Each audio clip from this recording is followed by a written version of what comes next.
الحمد للہ وکفیٰ وسلام علی عبادہ الذین اصطفیٰ اما بعد۔ اللہ تعالیٰ نے اپنی مخلوق کو تقسیم فرمایا اور جس طرح اس نے گورے چٹے اور سیاہ رنگت کے افراد میں تقسیم فرمائی، اسی طرح اس نے ایمان اور عقیدے میں بھی تقسیم فرمائی، اور یہ فرمایا کہ فَمِنْهُمْ، اور کچھ لوگ ان میں سے ایسے ہیں حقت علیہم الضلالہ، گمراہی ان لوگوں کے لیے ثابت ہو گئی، اور پھر فرمایا کہ کچھ لوگ ایسے بھی ہیں وَزِدْنَاهُمْ هُدًى، اللہ نے ان کی ہدایت میں، ایمان کی قوت میں اور عقیدے کی طاقت میں اضافہ فرمایا۔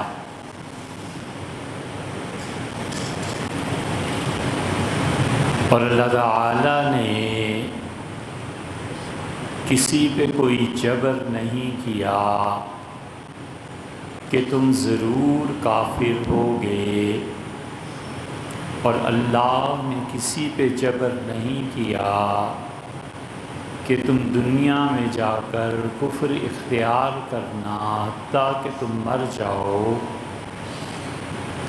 اور اللہ نے اسی طرح ایمان پر بھی جبر نہیں کیا کہ تم ضرور مومن ہوگے اور تم نے ایمان پر مرنا ہے۔ لیکن اللہ کے علم میں ہے، اور جو اس کا علم ہے، اور یقیناً اس کے علم کی کوئی انتہا نہیں، اور اس کا علم اس کی نہایت جلیل القدر صفات میں سے ہے، اس کے مطابق اس نے لکھ دیا کہ یہ بچہ اب پیدا ہو رہا ہے اور 70 سال کے بعد فلاں سیکنڈ اور فلاں منٹ میں یہ مر جائے گا، اور اس وقت اس کا دین یہ ہوگا۔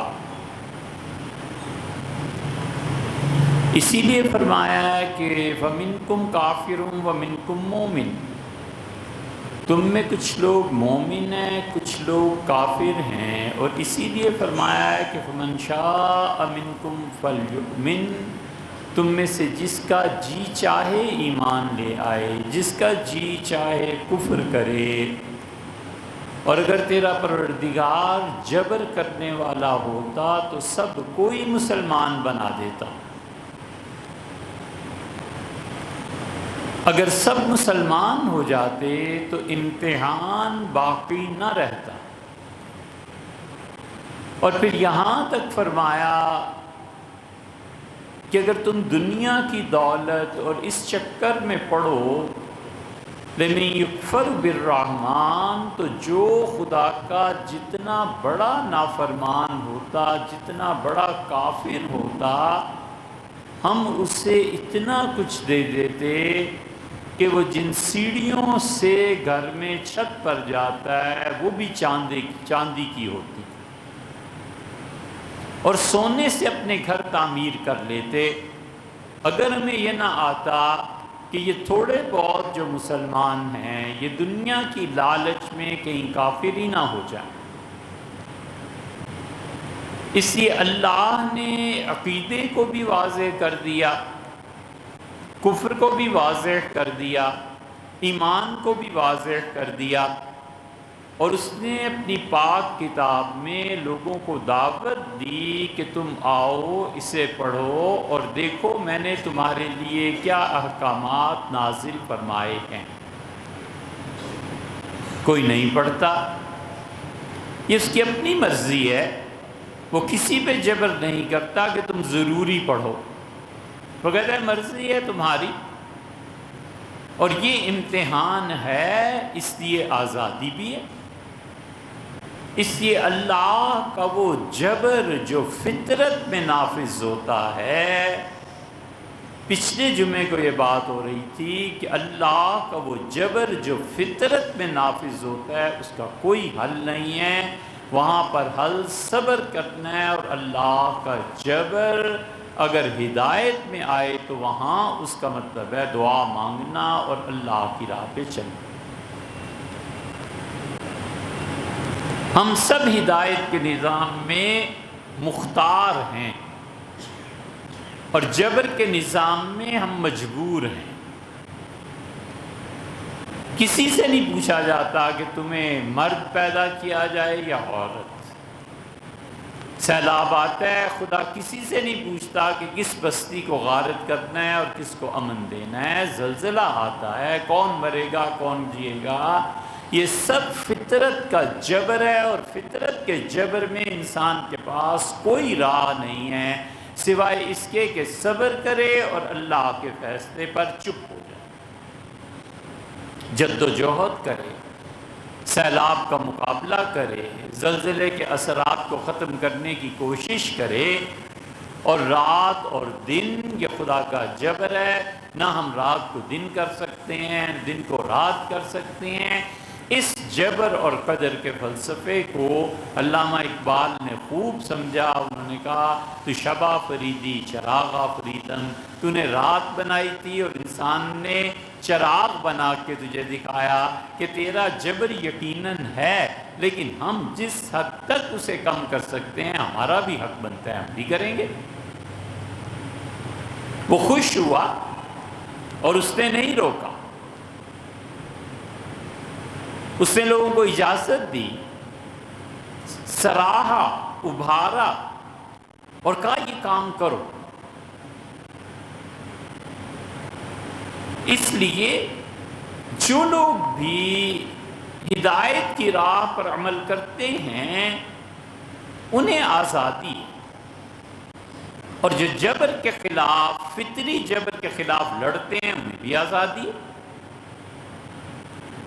اور کا بنیاد صرف یہ ہے کہ لننظر کیف تعملون، اللہ یہ دیکھنا چاہتا ہے کہ تم نے زندگی کیسے گزاری۔ یہ اتنا مشکل سوال ہے کہ یہ سوال موت کے وقت بھی کیا جاتا ہے، اور اللہ تعالیٰ نے فرمایا ہے کہ ان سے مرتے ہوئے ہمارے فرشتے پوچھیں گے کہ فیما کنتم، کس نظام کے تحت زندگی گزار کے آئے ہو، اس نظام کو تم بتاؤ۔ حکومتوں کے جبر کے نظام میں، کفر کے نظام میں، غیر منصفانہ معاشرے میں، اس سوسائٹی میں جہاں پر تعلیم نہیں تھی، اس ملک میں جہاں پر انصاف نہیں تھا، جہاں پر تابعین رحمہم اللہ، سعید ابن مسیب رحمۃ اللہ علیہ کے پاس ایک آدمی آیا، اور سعید رحمۃ اللہ علیہ کو پوری امت جانتی تھی، وہ اتنے متقی اور پرہیزگار آدمی تھے، اور امام احمد رحمۃ اللہ علیہ نے کہا کہ مدینہ منورہ میں تابعین میں ان سے کوئی اچھا آدمی نہیں ہے، سب سے اچھے تابعی ہیں، صحابہ کرام رضی اللہ عنہ کی مجلسوں میں بیٹھنے والے، ان کی باتیں سننے والے۔ سعید ابن مسیب رحمۃ اللہ علیہ سے وہ سرکاری جو آدمی تھا، اس نے چاہا کہ حضرت کوئی وزارت لے لیں، کچھ لے لیں، تو انہوں نے کہا سناؤ۔ یہ عبد الملک جو تھا بنو امیہ کا، یہ اور سعید اکٹھے پڑھتے بھی رہے تھے، عبد الملک کو اچھی طرح پتا تھا کہ وہ کس درجے کے آدمی ہیں، تو انہوں نے کہا سناؤ بنو امیہ کو کس حال میں چھوڑ کے آئے ہو۔ اب سپاہی انہیں کیا کہتا، چپ رہا۔ انہوں نے کہا میں جانتا ہوں کہ بنو امیہ کے کتے دودھ پیتے ہیں اور دیسی گھی کھاتے ہیں، اور بنو امیہ کی پبلک فاقے کرتی ہے، میں جانتا ہوں کون سی حکومت چل رہی۔ اس کا حضرت میں اس لیے حاضر ہوا ہوں کہ آپ عرفات میں، حج میں جب لوگ سب جمع ہوتے ہیں، آپ بنو امیہ کی حکومت کے خلاف دعا مانگتے ہیں، اور خدا کا واسطہ ہے حکومت کو بد دعائیں دینا آپ چھوڑ۔ ہم جانتے ہیں آپ کس مقام کے بزرگ ہیں۔ انہوں نے کہا تمہیں غلط فہمی ہو گئی ہے، تمہیں جس نے بھیجا ہے اسے غلط فہمی ہو گئی ہے۔ یہ بات بالکل سچ ہے کہ میں بیت اللہ کا سفر جب بھی کرتا ہوں تو ہاتھ اٹھا کے بنو امیہ کے لیے بد دعائیں کرتا ہوں، لیکن انہوں نے کہنا تمہیں غلط فہمی ہو گئی ہے، میں تو مسجد نبوی میں ہر نماز کے بعد ان کے لیے بد دعائیں کرتا ہوں۔ کیوں؟ اس لیے کہ مرتے وقت آپ سے بھی، مجھ سے بھی، ہر ایک سے پوچھیں گے فیما کنتا، زندگی کہاں گزاری؟ قالوا کنا مستضعفین فی الارض، کہیں گے اللہ اس زمین میں جہاں کے نظام پر ہمارا کوئی اختیار نہیں تھا۔ اللہ نے کہا فرشتے ماریں گے تمہاری پیٹھ پہ، برسائیں گے کوڑے اور تمہارے چہروں پر تھپڑ، اور کہیں گے کہ فیما کنتم، زندگی کہاں گزاری؟ ہم میں سے ہر ایک کو یہ جواب دینا ہے، سوچ کے رکھے۔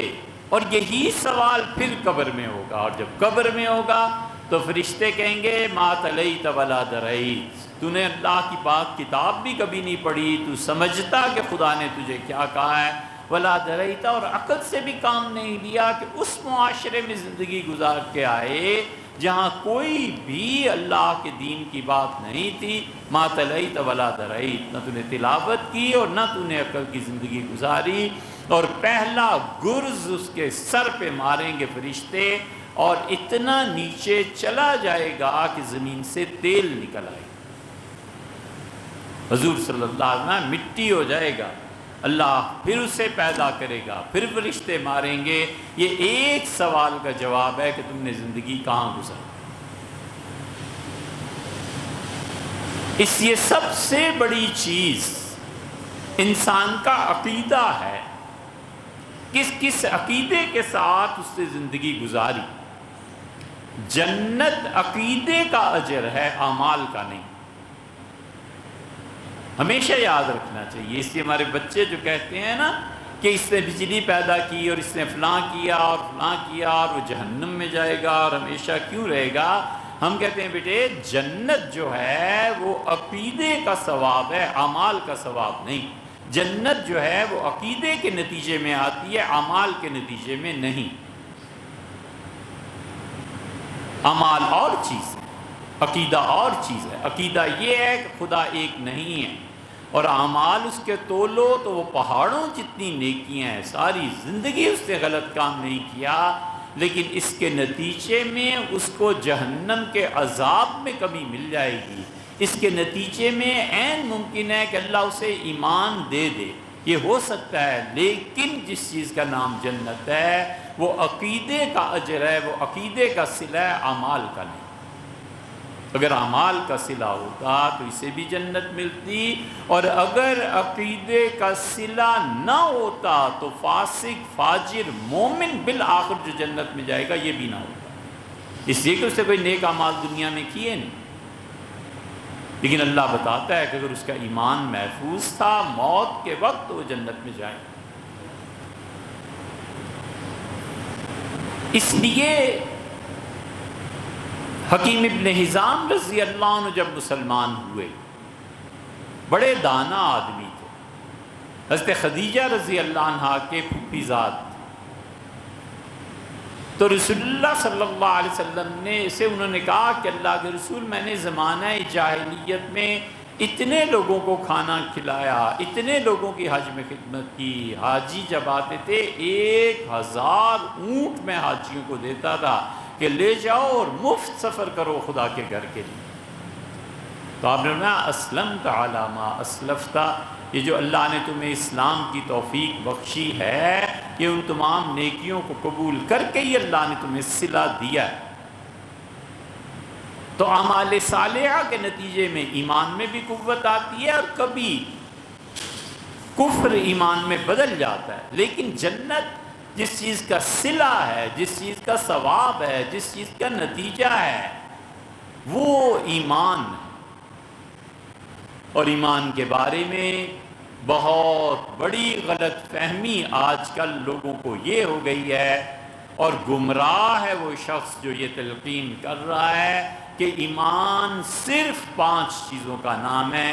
میرے بھائی اسے غور سے سنو، گمراہ ہے وہ شخص جو کہتا ہے کہ ایمان 5 چیزوں کا نام ہے، اور گمراہ ہیں وہ لوگ جو اس کی بات پر بغیر سوچے سمجھے کسی سے پوچھے عمل کرتے ہیں۔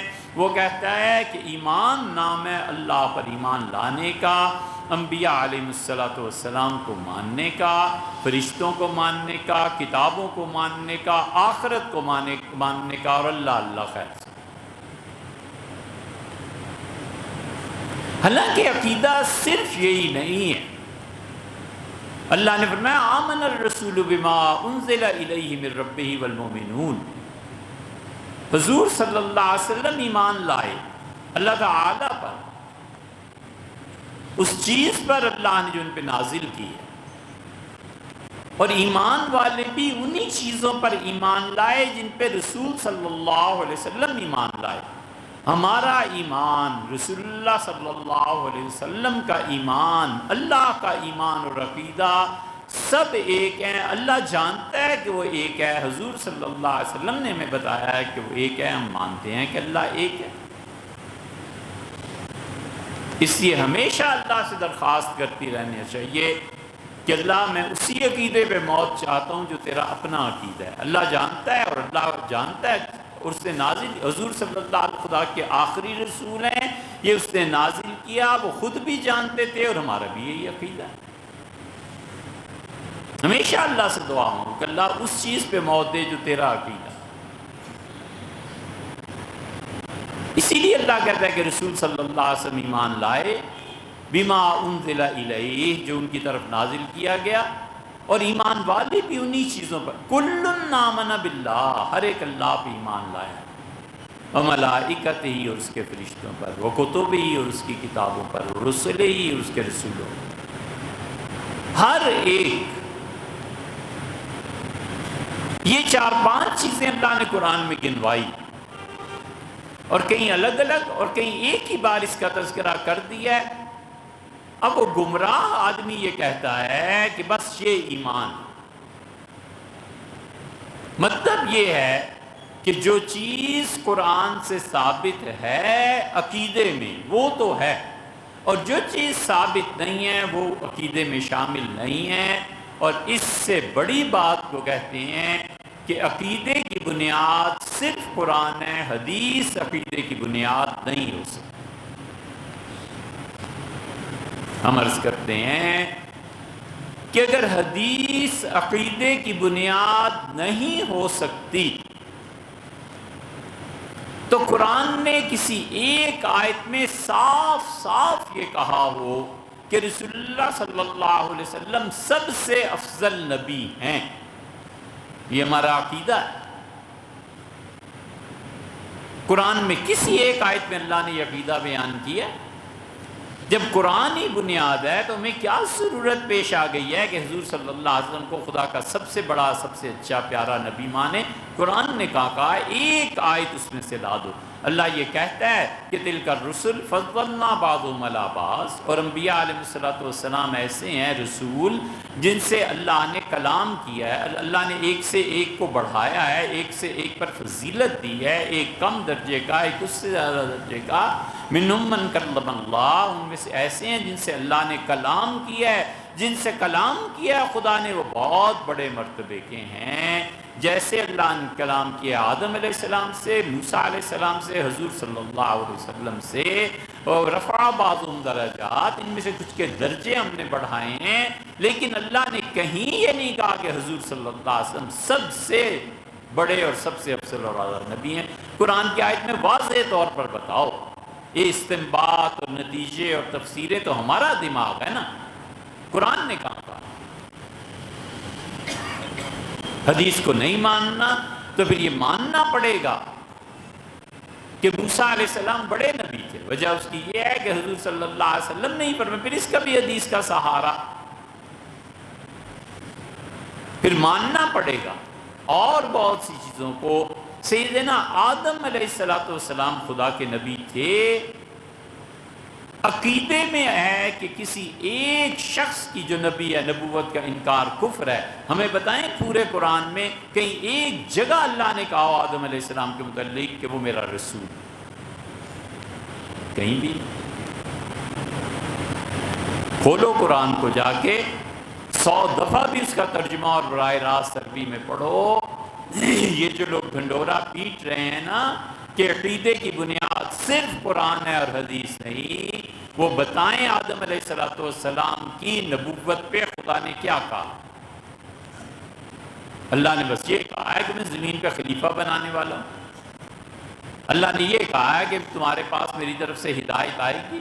ہدایت نبیوں کو بھی یاد کیا ہے، ہدایت ولیوں کو بھی یاد کیا ہے، ہدایت فرشتوں کو بھی دی جاتی ہے، ہدایت بہت سوں کو دی جاتی ہے۔ قرآن خود کہتا ہے کہ اس نے ہدایت دی۔ وہی اگر معیار فرض کر لو بنانا ہے تو اللہ تعالیٰ نے فرمایا کہ اس اوحینا الی امی، ہم نے موسیٰ علیہ السلام کی ماں کو وحی کی، ہم نے کہا اپنے بچے کو اس طرح دریا میں بہا دے۔ اگر وہی پھر کہنی ہے تو مریم کی طرف بھی وہی آتی تھی۔ پھر مسئلہ کیا ہے؟ اگر حدیث کو نہیں ماننا تو صرف قرآن کی بنیاد پہ حضرت آدم علیہ السلام کی نبوت ثابت نہیں ہوتی، حتیٰ کہ داؤد علیہ السلام کو اللہ نے کہا ہے یا داؤد انا جعلناک خلیفۃ فی الارض، اے داؤد میں نے تمہیں زمین میں اپنا نائب بنایا۔ آدم علیہ السلام کو تو اللہ نے یہ بھی نہیں کہا کہ میں نے نائب بنایا۔ اللہ نے بس یہ کہا ہے کہ فرشتوں کو ہم نے کہا کہ اپنا نائب بنانا چاہتے ہیں، ہو گیا نائب۔ پھر کیا ہوا؟ اگرچہ یہ بات گمراہی کی ہے لیکن مفسرین کہتے ہیں جو بھی نائب خدا کا بنا انسان بنا۔ پہلا انسان کون سا بنا؟ ڈارون کی تھیوری یہ اور فلاں یہ اور فلاں یہ۔ ڈائریکٹ خدا نے کہیں کہا ہو کہ آدم علیہ السلام میرے نبی، کچھ بھی نہیں۔ اگر قرآن ہی بنیاد ہے عقیدے کی، صرف قرآن بنیاد ہے اور حدیث نہیں۔ حضور صلی اللہ علیہ وسلم بار بار فرماتے ہیں کہ تم میرے حوض پر آؤ گے، اور فرماتے ہیں کہ ہر نبی کو حوض دیا جائے گا، اور ہر نبی اپنے حوض پر کھڑا ہو کے اپنے امتیوں کو پکارے گا اور کہے گا آؤ میرے حوض پہ مجھ سے پانی پیو، آؤ میرے حوض پہ۔ اور تم دیکھو گے کہ کسی کے حوض پہ ایک آدمی پہ گیا اور ایک آدمی گیا، اور کسی کے حوض پہ چند آدمی، اور میرے حوض پہ تم لوگ آؤ گے اس کثرت سے کہ آسمان کے ستارے کم ہیں اور تمہاری تعداد زیادہ ہوگی۔ اور فرمایا تمہیں معلوم ہے میں میرے حوض سے جو ایک مرتبہ پانی پی لے گا، قیامت کے پورے دن میں جب شدید تپش ہوگی اسے پھر پیاس نہیں لگے۔ وعدہ فرما کے گئے بعض لوگوں سے، حضرت انس رضی اللہ عنہ سے وعدہ فرمایا تھا، فرمایا انس میرے حوض پہ آنا۔ ایک صحابی رضی اللہ عنہ کا تم تو حوض پہ ملو گے، پورے انصار جتنے مدینہ منورہ میں ہزاروں کے حساب سے انہیں بٹھایا اور انہیں فرمایا کہ اثرتم من بعدی، میرے بعد حکومتیں بنیں گی، لوگوں کو بڑے بڑے عہدے ملیں گے، تو تم کیا کرو گے اگر تمہیں عہدے نہ ملے اور تمہارا حق نہ ادا کیا گیا؟ وہ کہا اللہ کے رسول تلوار کس دن کے لیے، ہم جبراً اپنے عہدے لے لیں گے۔ فرمایا نہیں، کوئی عہدہ نہیں لینا، کسی بحث پہ نہیں پڑھنا، اور حتیٰ تردونی علی الحوض، میری اور تمہاری ملاقات حوض کوثر پر ہوگی، میں تمہیں وہاں پہ مل جاؤں گا، میرے پاس آ جاؤں۔ یہ پورے انصار سے وعدہ کر کے گئے ہیں کہ سیاسی معاملات میں دخل نہیں دینا، خلافت راشدہ جیسے چلاتی ہے چلنے۔ اسی لیے خلافت کی جب بحث ہوئی ہے تو خلفائے راشدین نے کہا کہ حضور صلی اللہ علیہ وسلم نے انہیں مہاجروں کے لیے رکھا تھا۔ اگر صرف قرآن کو مان لیا جائے عقیدے میں کہ اور کہیں عقیدہ ہم نے نہیں لینا، تو یہ حوض کوثر کا ذکر کہیں قرآن میں آیا ہے اور رسول اللہ صلی اللہ علیہ وسلم نے جو اس کی تفصیلات بتائی ہیں کہیں آئی ہیں، اور آپ نے فرمایا میں حوض کوثر پر بیٹھا ہوا ہوں گا اور کچھ لوگ آئیں گے اور میں خوشی سے کہوں گا کہ یہ میرے امتی ہیں، یہ میرے امتی ہیں۔ وہ منافق لوگ جو رسول اللہ صلی اللہ علیہ وسلم کے زمانے میں منافق تھے اور ان کے نفاق کی اطلاع اندر کی آپ کو نہیں ہو سکی، وہ منافق آئیں گے اور میں کہوں گا یہ تو میرے ساتھ رہے ہیں، اور فرشتے ماریں گے انہیں اور حوض کوثر سے ہٹا دیں گے اور کہیں گے کہ انک لا تدری ما احدثوا بعدک، آپ کو معلوم نہیں ہے کہ آپ کے بعد یہ کتنے بد کردار لوگ تھے، اور رسول اللہ صلی اللہ علیہ وسلم میں کہوں گا سحقن سحقن، جہنم میں جاؤ، خدا کی لعنت برسے تم پہ، سحقن، تم میرے حوض کوثر سے محروم اٹھو، تم میرے بعد یہ کرتوت کرتے رہے۔ یہ سب کیا ہے؟ ان تمام عقیدوں کی بنیاد حدیث ہے۔ ہم انشاءاللہ اس پہ اور بھی بات کریں گے تفصیل سے۔ ایسے نہیں ہیں، آپ آتے ہیں علم کے لیے، سیکھنے کے لیے، آپ ہم پہ تنقید کریں، ہم علمی گفتگو اور نظریہ آپ کے سامنے رکھتے ہیں، آپ ہمیں بتائیں ہم غلط ہیں، کوئی حرج نہیں، بحث کر لیں، بات کر لیں۔ لیکن اگر آپ کو علم سے غرض نہیں ہے اور نہیں سمجھ میں آتی تو نفل پڑ جائے، کہیں اور چلے جائیے، اچھا کیا وقت ضائع کرنا ہے گا، تھوڑا اور ستھرا۔ اس لیے ہم اس پہ کافی انشاءاللہ تفصیل سے بات کریں کہ عقیدے کی بنیاد اگر صرف قرآن ہے تو اللہ کو مان لیا، فرشتوں کو مان لیا، کتابوں کو مان لیا، آخرت کو مان لیا، تقدیر کو مان لیا۔ خود تقدیر کیا ہے؟ اللہ تعالیٰ نے قرآن کریم میں اس کا ذکر کیا۔ حضور اقدس صلی اللہ علیہ وسلم کی معراج کو بہت بات کر لیں تو اللہ نے 15ویں پاری کی پہلی آیت میں فرمایا کہ سبحان الذی اسریٰ بعبدہ، ہر عیب سے پاک ہے اللہ کی ذات جو اپنے بندے کو رات کے ایک بہت سے تھوڑے حصے میں مسجد حرام یعنی بیت اللہ سے مسجد اقصی، یہ مسجد اقصی بعد میں بنی ہے، اس وقت تو تھی ہی نہیں، اس لیے مستشرقین ملحدین اس پہ پکڑ لیتے ہیں، وہ کہتے ہیں مسجد اقصی تو بنی بعد میں ہے، یہ تمہارا قرآن کیا کہتا ہے مسجد اقصی تو تھی ہی نہیں۔ وہ کہتے ہیں اس کا مطلب یہ ہے کہ تم لوگوں نے خود گھڑا ہے، حقیقت میں مسجد اقصی اس وقت نہیں تھی۔ مسجد اقصی اصل میں ایلیا کی مسجد ہے، ہم نے اس موضوع پہ کوئی ڈیڑھ ایک گھنٹہ تو بات کی ہے۔ امریکہ سے کسی نے اعتراض یہ بھیجا تھا کہ مسجد اقصی تو تھی نہیں، حضور صلی اللہ علیہ وسلم اپنے پاس سے یہ لکھ دیا تھا، مسجد اقصی تو بعد میں بنی۔ ایلیا کی مسجد، سیدنا عمر رضی اللہ عنہ جب گئے تھے بیت المقدس کی چابی لینے کے لیے تو فرمایا مجھے ایلیا کی مسجد دکھاؤ، یہودیوں نے کہا یہ ہے ایلیا کی مسجد، فرمایا یہ نہیں ہے، پھر دوسری جگہ لے گئے۔ ایلیا پیغمبر تھے اللہ کے، کہتے ہیں کہ الیاس علیہ السلام کا نام ایلیا، اللہ کہتا ہے وَإِنَّ إِلْيَاسَ لَمِنَ الْمُرْسَلِينَ، اور الیاس ہمارے رسولوں میں سے ایک رسول تھے علیہ السلام۔ پھر ایک جگہ لے گئے، عمر رضی اللہ عنہ نے کہا جو مجھے مسجد ایلیا بتائی گئی ہے یہ وہ نہیں ہے، اور انہوں نے کہا مجھے دھوکہ نہ دو، تو یہودی پھر ایک جگہ لے گئے، تہخانے کھلے اور اندر گئے تو ہزاروں کے حساب سے ستون تھے، انہوں نے کہا یہ ہے وہ مسجد ایلیا جو رسول اللہ صلی اللہ علیہ وسلم مجھے بتائی تھی، اور مجھ سے فرمایا کہ تم جاؤ گے اور دیکھنا عمر وہاں 4,000 سے زیادہ صحابہ رضی اللہ عنہ سیدنا عمر رضی اللہ عنہ کے ساتھ اس دن تھے جب مسجد ایلیا کھلی اور سب نے جا کر وہاں نماز پڑھی۔ اللہ کہتا ہے پاک ہے وہ ذات جو رات کے کچھ حصے میں آپ کو مسجد حرام سے مسجد اقصی تک دے گئی، اور اللہ نے فرمایا لِنُرِيَهُ مِنْ آیَاتِنَا، ہم آپ کو اپنی نشانیاں دکھانے کے لیے لے گئے تھے تاکہ آپ دیکھیں ہماری نشانیاں۔ اور دوسری جگہ کہتا ہے نُرِي ابراہیم ملکوت السماوات والارض، ہم نے ابراہیم کو اپنے ہونے کے دلائل فراہم کیے، ابراہیم علیہ السلام کو ہم نے آسمانوں میں اور زمین میں اپنے ہونے کی نشانیاں دکھائیں کہ ابراہیم دیکھ یہ ہمارے کام۔ آگے اللہ نہیں بتاتا۔ ایک آدمی کہتا ہے کہ حضور صلی اللہ علیہ وسلم آسمانوں پہ نہیں گئے، اور کوئی ایسی چیز نہیں ہے جو آسمانوں میں ہوئی ہو، اور یہ سب ڈھکوسلے ہیں۔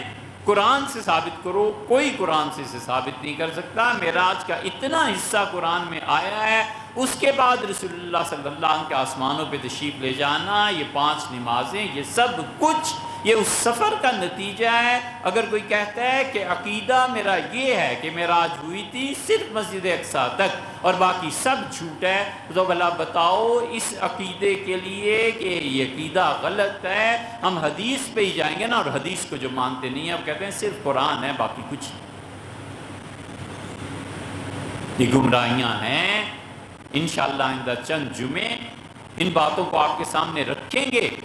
یہ بھی خطبے میں عشرہ مبشرہ کے نام آپ سنیں گے نا، ابو بکر، عمر، عثمان، علی، ابو عبیدہ بن جراح، عبدالرحمن بن عوف، طلحہ، زبیر، سعد رضی اللہ تعالیٰ عنہم، یہ عشرہ مبشرہ جو جنت میں 10 آدمی ہیں، یہ قرآن کی کس آیت میں آیا ہے؟ اہل سنہ کا عقیدہ ہے۔